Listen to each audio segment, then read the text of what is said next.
Going to the challenges that HR are meeting now, there are so many challenges in the workplace.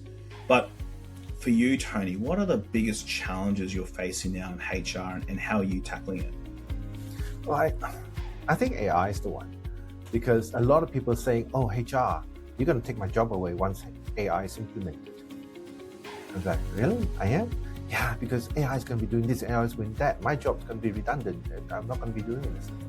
Well, at the rate the organizations are going, maybe they're not equipped to absorb it all. So maybe you still have a job for a while. Yeah.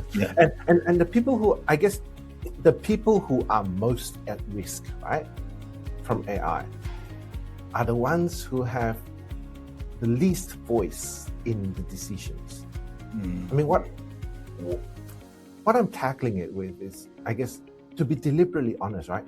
You have the conversation with others, and I'm helping leaders to understand that you cannot automate your way out of a culture problem, right? People will always be there for culture. And I'm reminding HR that their job in the moment is not to be the champion of every new AI platform. It's to be the conscience in the room asking, what does this mean for our people? So that for me is the challenge. That to me is probably the main challenge here in this AI world, is making sure that people understand where it sits. It is uncomfortable, but it is one of the most important work I think HR have to be doing in this generation. With AI obviously being a huge topic of discussion, I know the upcoming RE conference, actually anything to do with HR, any conference with HR, payroll, learning, development, anything is going to have a huge part around AI, whether it's going to be a speaker or whatever it might be. There will be. And that's, like you said, that's the topic of the day. So easy to talk about. Everybody becomes an AI expert.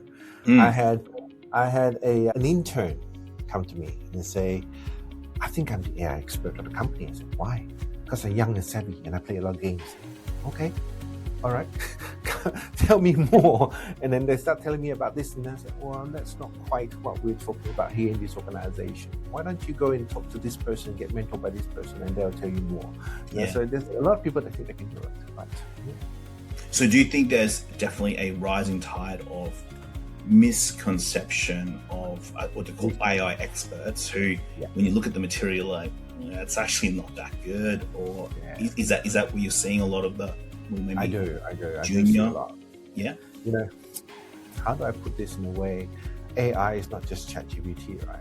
So when someone has to go and use that to reply an email, you think, oh, okay, so you think this is embracing AI to reply an email with ChatGPT rather than your own thoughts. And how I know it happened is because that person copied and pasted verbatim what ChatGPT gave them.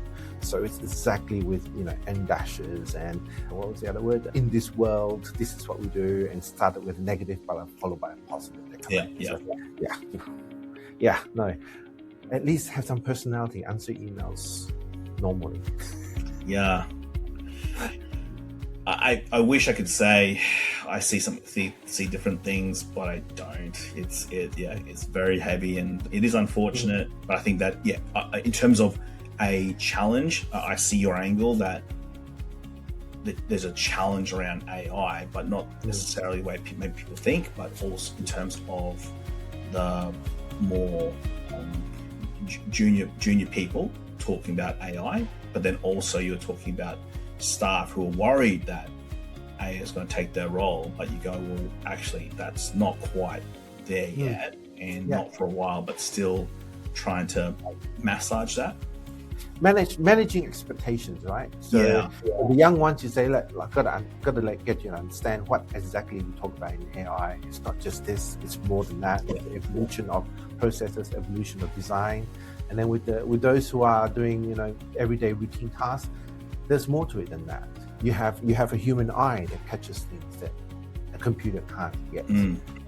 those kind of things. Absolutely.